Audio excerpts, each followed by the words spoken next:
우리 같이 함께 서로 인사하실까요? 네, 새해 복 많이 받으세요. 네, 앞뒤 좌우로 같이 함께 인사하셨으면 좋겠습니다. 네, 한 해도 주님 안에서 건강하시고 또 주께서 주시는 은혜 안에서 승리하시기 바랍니다. 네, 오늘 본문 말씀은 사도행전 10장 36절에서 48절까지 말씀인데요. 하나님이 기뻐하시는 일을 시작하라라는 제목으로 같이 함께 말씀을 좀 나누겠습니다. 여러분, 우리가 한 해를 시작합니다. 이 한 해가 정말 하나님이 기뻐하시는 일들로 가득 찰 수 있었으면 좋겠습니다. 오늘 본문 말씀을 보면 베드로가 고넬료의 집에 있는 사람들에게 복음을 전하고 있습니다.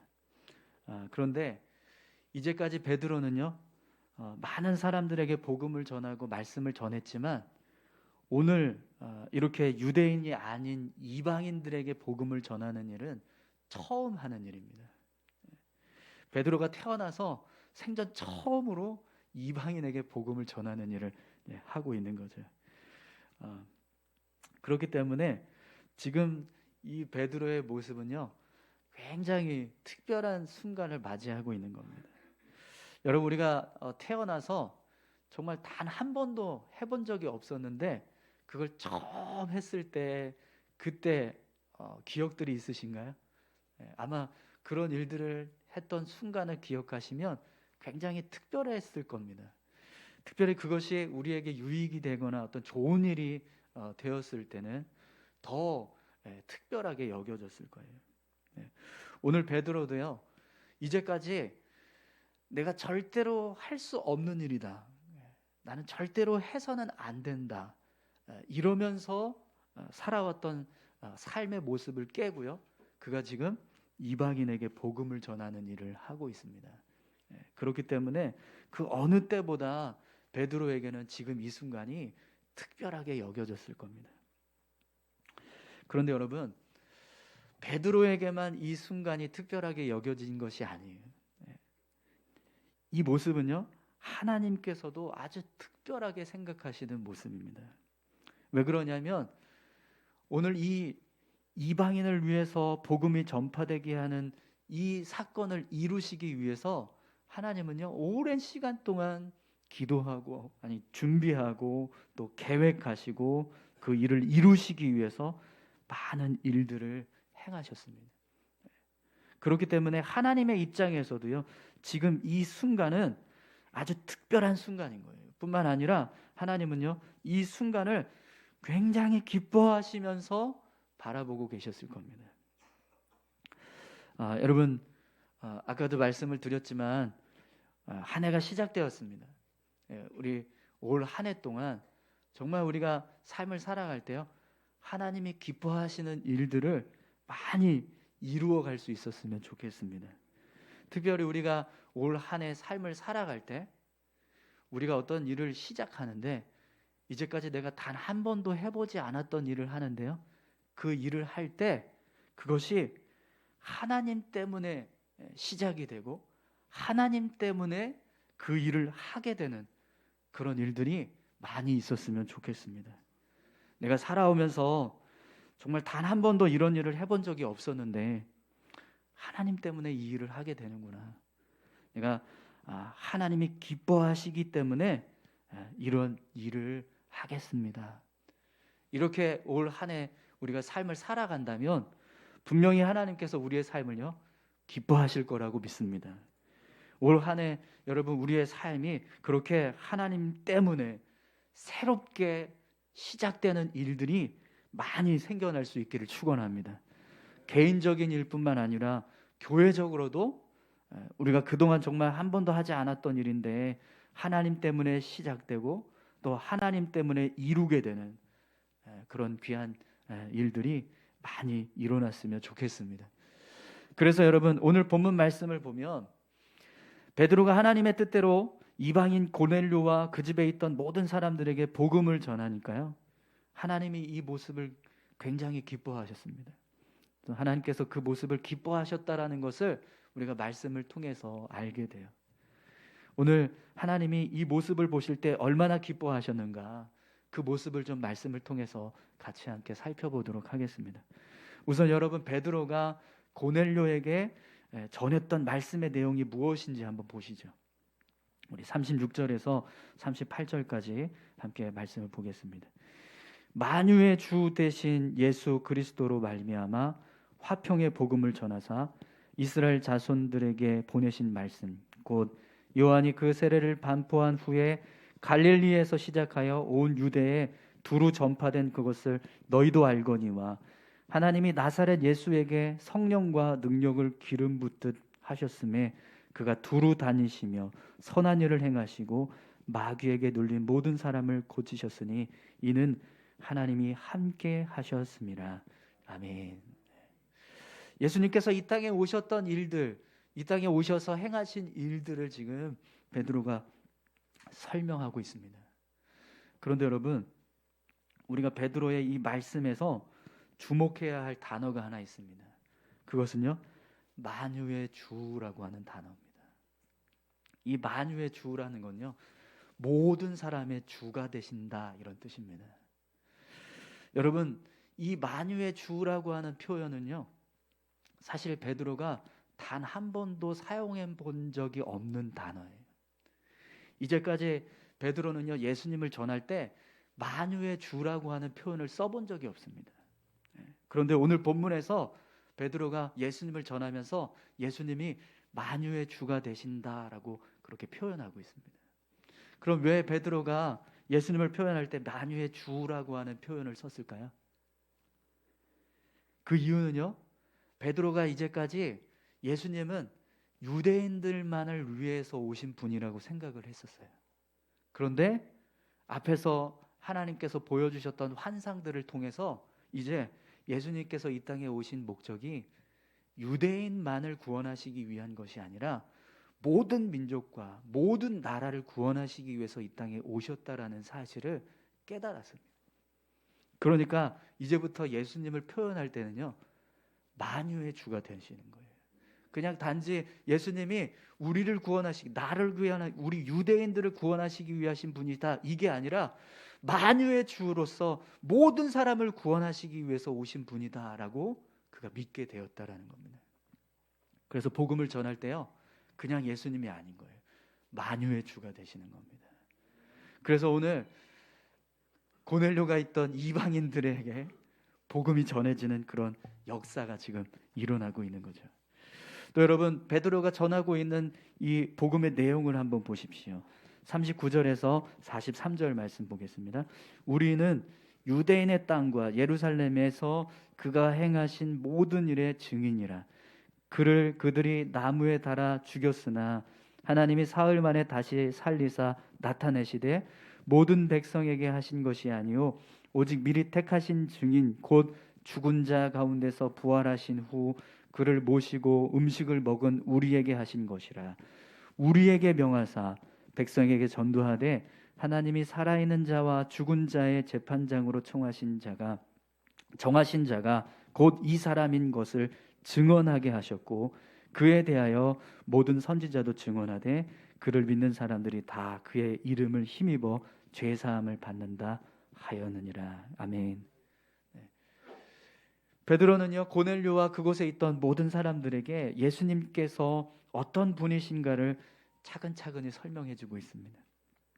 예수님께서 이 땅에 오셔서 행하신 일이 무엇인지, 그리고 하나님께서 예수님을 죽은 자 가운데서 부활하게 하신 모습과 또 모든 사람들을 심판하시는 재판장으로 세우셨다는 사실을 설명해 줍니다. 또 뿐만 아니라 예수님을 믿는 사람들에게 죄사함의 은혜가 임하게 된다는 사실도 설명해 주고 있어요.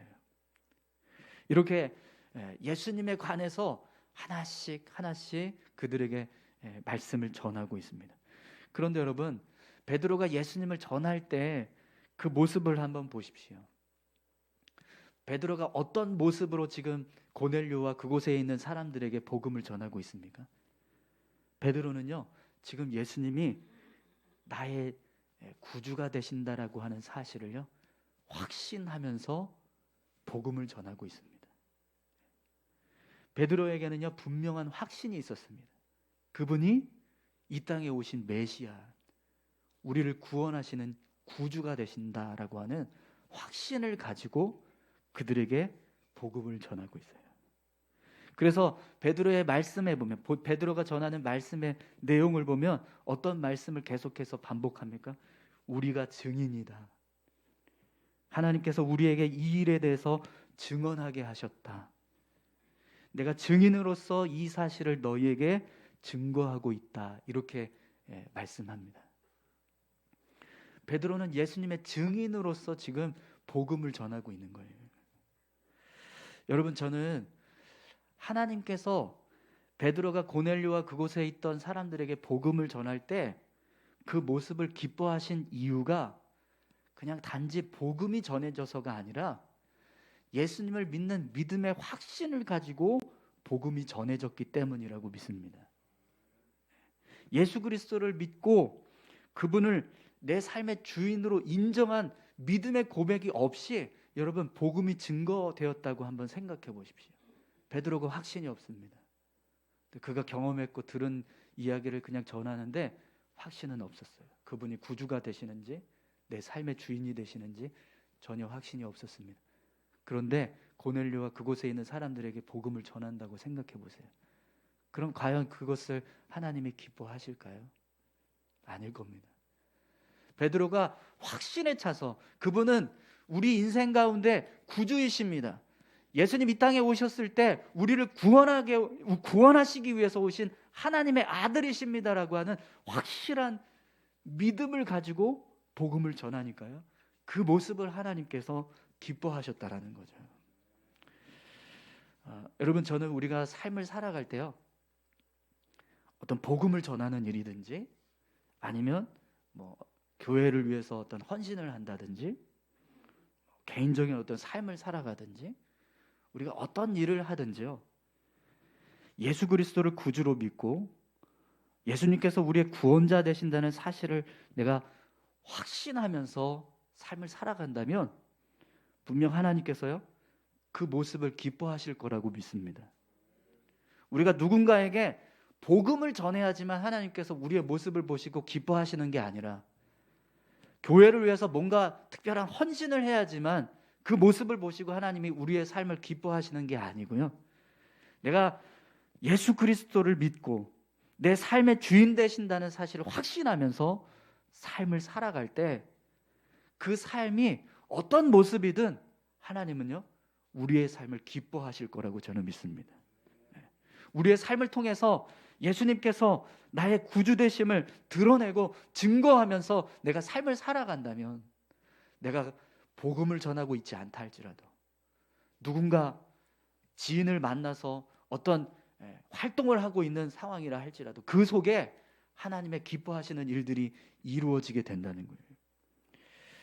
지난주에 제가 저희 친척 중에 은퇴하신 목사님이 계셔요.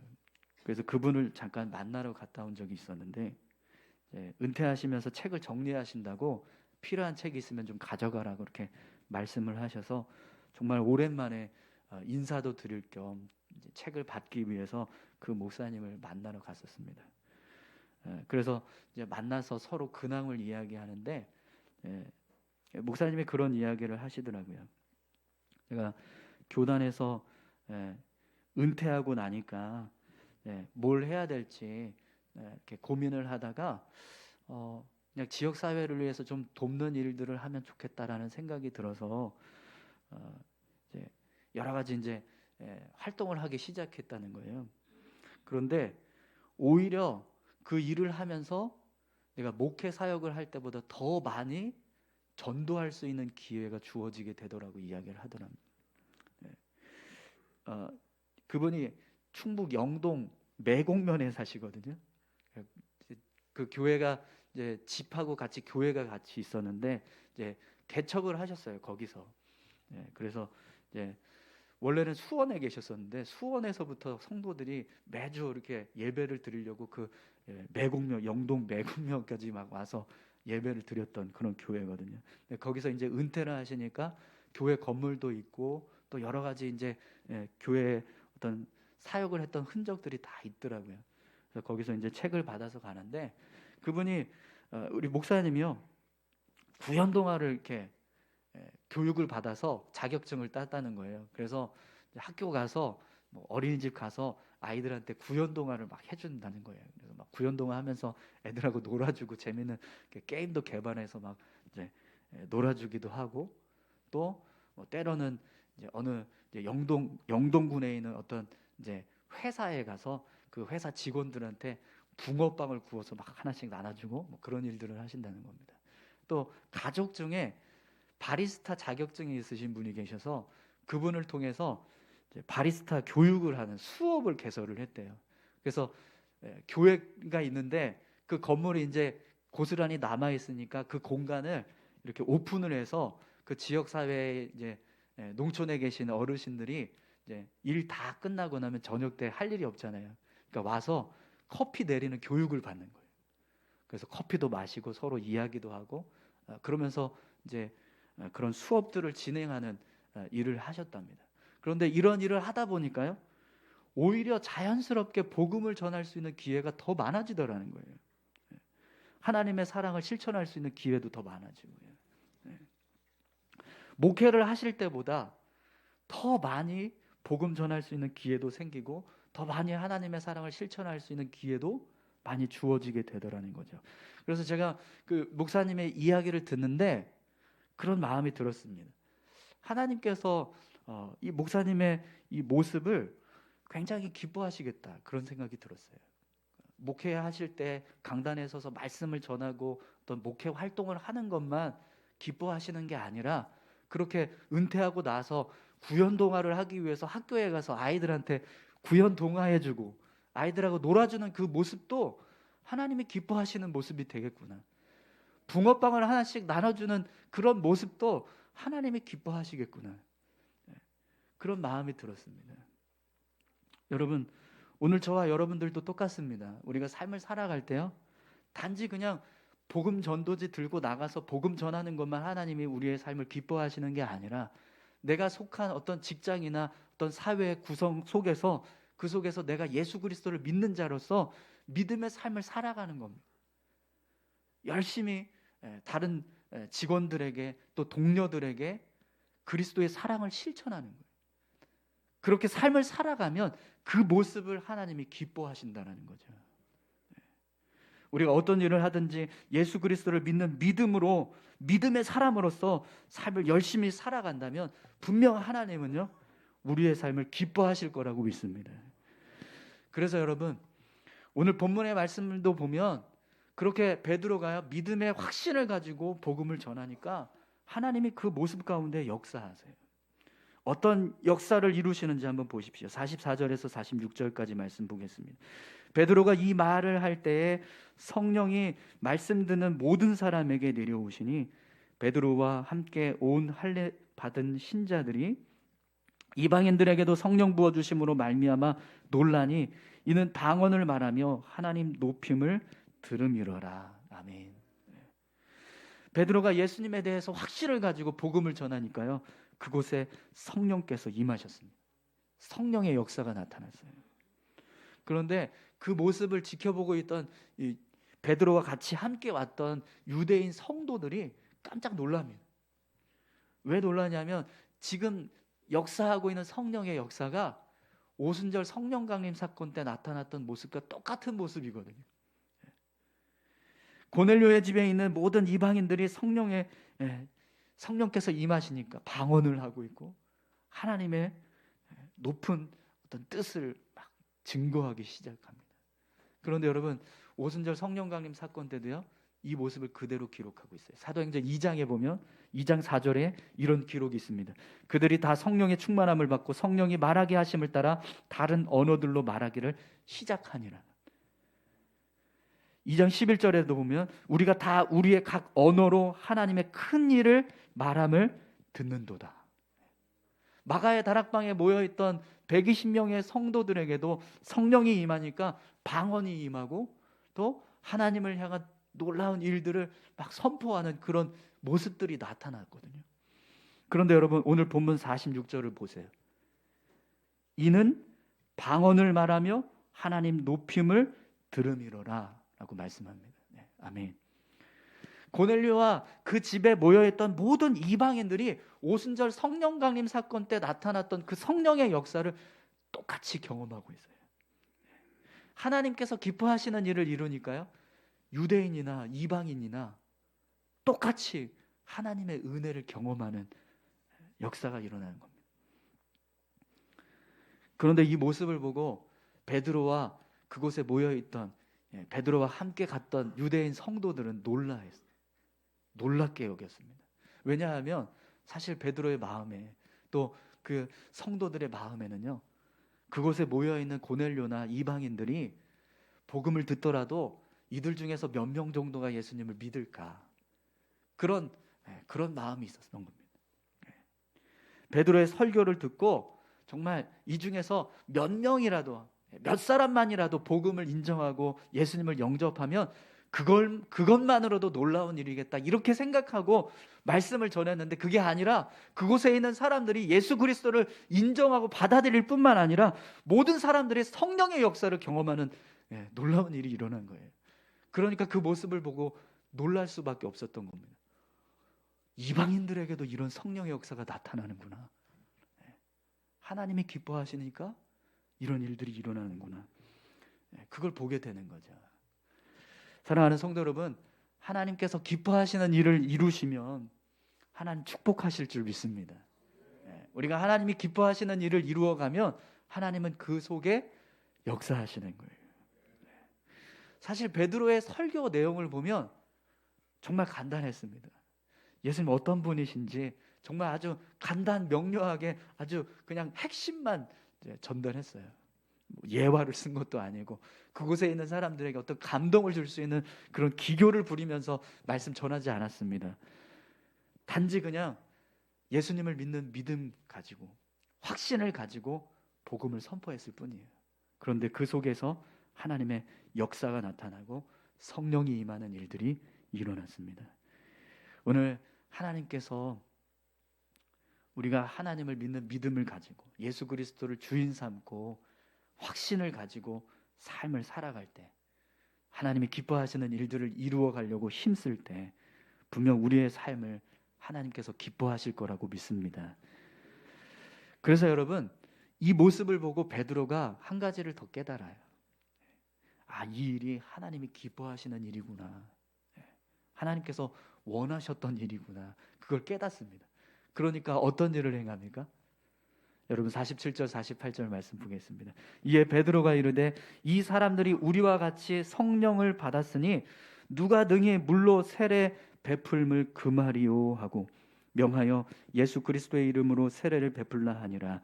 그들이 베드로에게 며칠 더 머물기를 청하니라. 아멘. 그곳에 있던 사람들을 향해서 세례를 베풉니다.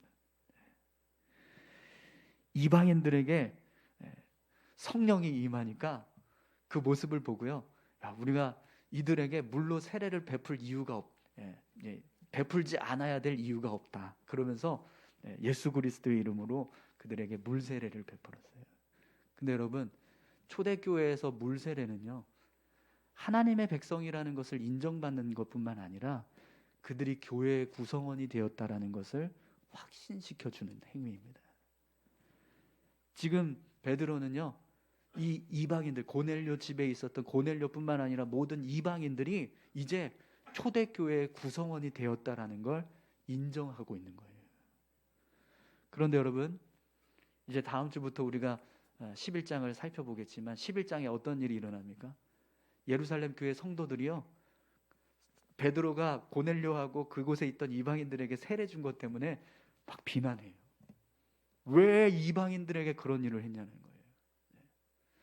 교회가 이방인들이 하나님 앞에서 구원을 받고 하나님의 자녀가 되는 사실에 대해서 몰랐어요. 그러니까 여전히 예루살렘 교회 성도들은 이방인들은 복음을 들어서는 안 된다라고 생각하면서 있었던 겁니다.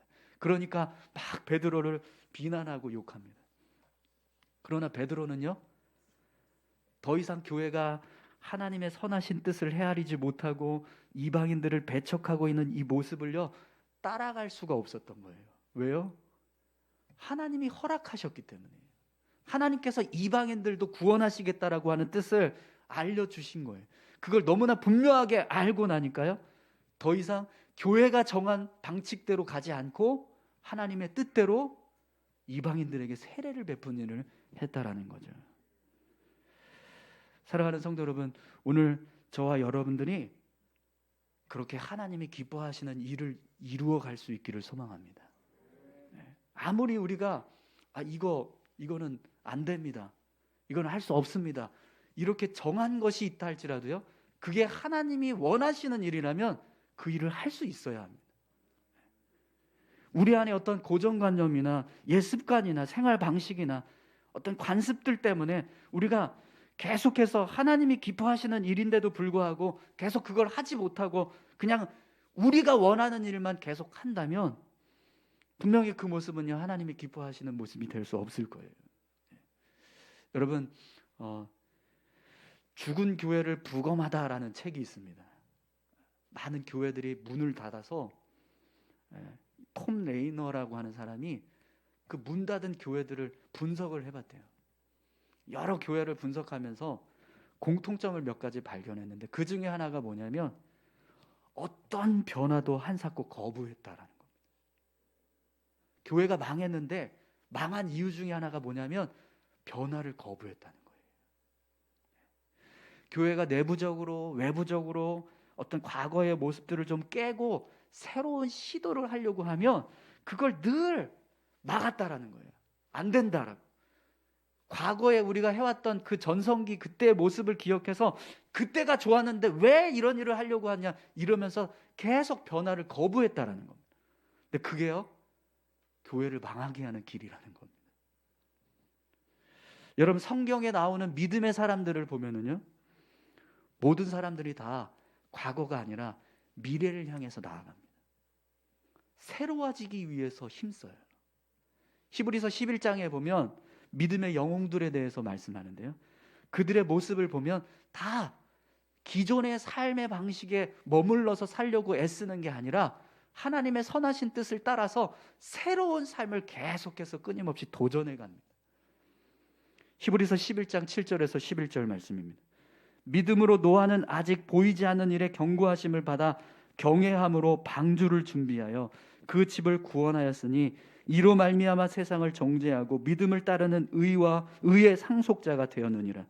믿음으로 아브라함은 부르심을 받았을 때 순종하여 장래의 유업으로 받을 땅에 나아갈새 갈 바를 알지 못하고 나아갔으며, 믿음으로 그가 이방 땅에 있는 것 같이 약속의 땅에 거류하여 동일한 약속을 유업으로 함께 받은 이삭 및 야곱과 더불어 장막에 거하였으니 이는 그가 하나님이 계획하시고 지으실 터가 있는 성을 바랐습니다. 믿음으로 사라 자신도 나이가 많아 단산하였으나 잉태할 수 있는 힘을 얻었으니 이는 약속하신 일을 미쁘신 줄 알았습니다. 아멘. 하나님께서 세워주신 믿음의 선진들은요, 하나님의 약속을 믿고 계속해서 나아갔습니다. 지금 내가 있는 이 자리에 머물러 있는 것이 아니라 약속의 땅을 향해서 떠났습니다. 지금 내 가지고 있는 힘과 능력으로는 할 수 없는 일이지만 그걸 생각하지 않고 하나님께서 할 수 있게 하실 거라고 믿고 나아갔어요. 그렇게 새로운 길을 향해서 걸어갔습니다. 그랬을 때 하나님은요, 그들의 삶을 믿음의 영웅이라고 말씀해 주고 있는 겁니다. 사랑하는 성도 여러분, 올 한 해에 우리가 과거에 매어서 살아가지 않기를 소망합니다. 우리를 붙잡고 있는 어떤 인간적인 뜻, 하나님의 뜻이 아니라, 하나님이 기뻐하시는 일이 아니라 우리가 원하고 우리가 기뻐했던 과거의 모습들, 그런 모습들에 매여서 새로운 시도를 하지 못하는 그런 일들이 일어나지 않았으면 좋겠습니다. 실패하더라도요, 우리는 하나님께서 원하시는 것이 무엇인지를 찾아서 계속해서 앞으로 나아가야 합니다. 하나님은 우리가 실패한다고 해서 책망하지 않으실 거예요. 왜냐하면 나를 위해서 시도했기 때문에, 하나님을 위해서 시도한 일이라고 생각하시기 때문이에요. 그것이 우리가 잘못해서 잘 이루어지지 않았다 할지라도, 결과가 그렇다 할지라도요. 베드로가 교회의 모든 성도들에게 비난받았습니다. 욕을 먹었어요. 왜 그렇게 했냐고. 어떻게 이방인들에게 복음을 전할 수 있냐고. 어떻게 이방인들에게 세례를 베풀 수 있냐고 욕했습니다. 그런데 그 모습을요, 하나님은요 가장 기뻐하셨어요. 오늘 저와 여러분들도 그렇게 하나님이 기뻐하시는 일들을 이루어 갈 수 있기를 소망합니다. 여러분, 우리 같이 함께 이 시간 찬양하실까요? 우리를 붙잡고 있는 것, 우리의 삶을 붙들고 있는 것, 여러분 그것이 무엇입니까? 혹시 내가 주인 삼고 있는 것이 나를 주인으로 이끌고 있지는 않습니다. 오늘 저와 여러분들의 주인이요 하나님 되시기를 소망합니다. 하나님이 기뻐하시는 일을 이루기 위해서 내 삶을 하나님 앞에 온전히 드리겠습니다. 우리 이런 믿음의 고백을 가지고 함께 찬양하셨으면 좋겠습니다.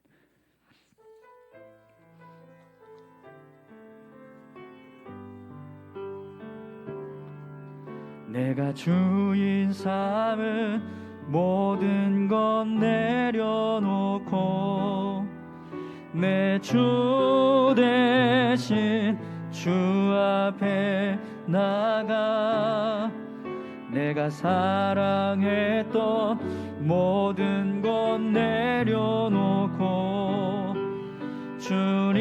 주님만 사랑해.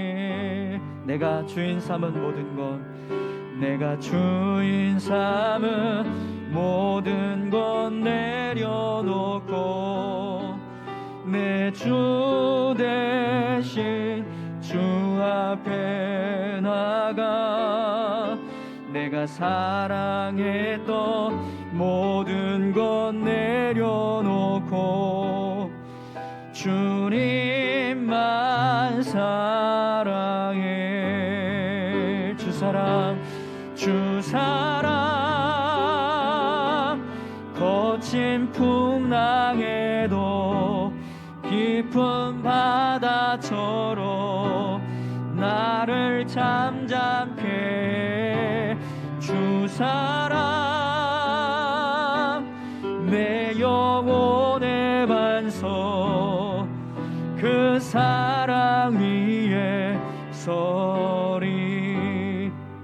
여러분, 주님의 사랑이 거친 풍랑에도 깊은 바다처럼 나를 잠잠케 하시고 내 영혼의 반석이 되시고 나를 굳건하게 붙들어 주실 수 있는 이유는요, 내가 나의 주인이 되어서 삶을 살아가는 게 아니라 주님이 내 삶의 주인이 되어서 살아가기 때문입니다.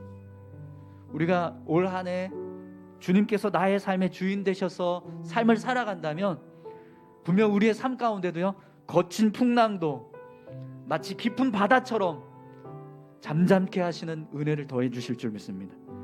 내 영혼의 반석이 되어 주셔서 나를 그 위에 세워 주시고 나를 굳건하게 하시는 그런 귀한 은혜들을 우리의 삶 가운데 허락해 주실 줄 믿습니다.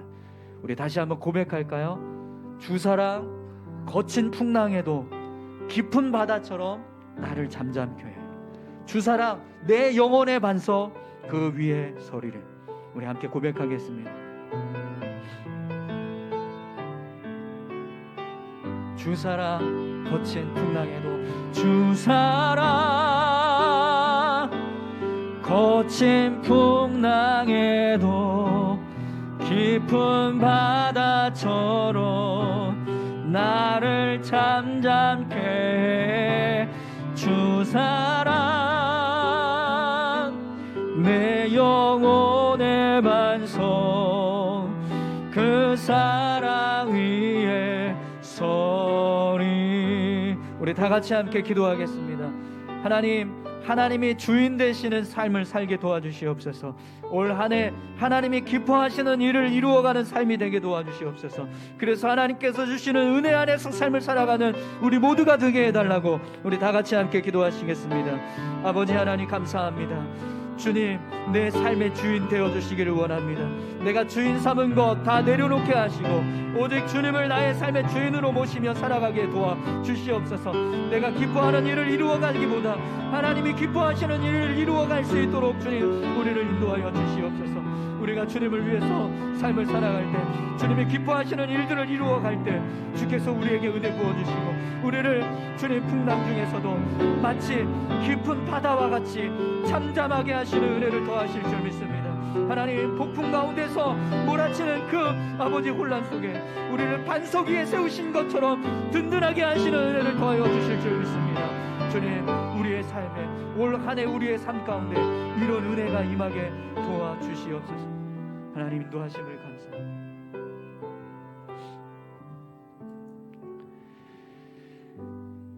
하나님 아버지 감사합니다. 하나님, 올 한 해 정말 하나님을 위해서 하나님이 기뻐하시는 삶을 살아갈 수 있도록 하나님 우리를 인도하여 주시옵소서. 우리가 주인 삼았던 것들 다 내려놓게 하시고 하나님이 주인 되셔서 살아가는 귀한 한 해가 되게 도와주시옵소서. 그래서 올 한 해도 우리의 삶 가운데 하나님께서 주시는 은혜와 사랑으로 우리의 삶이 풍성하게 채워질 수 있도록 주님 역사해 주시옵소서. 감사드립니다. 예수님의 이름으로 기도합니다. 아멘.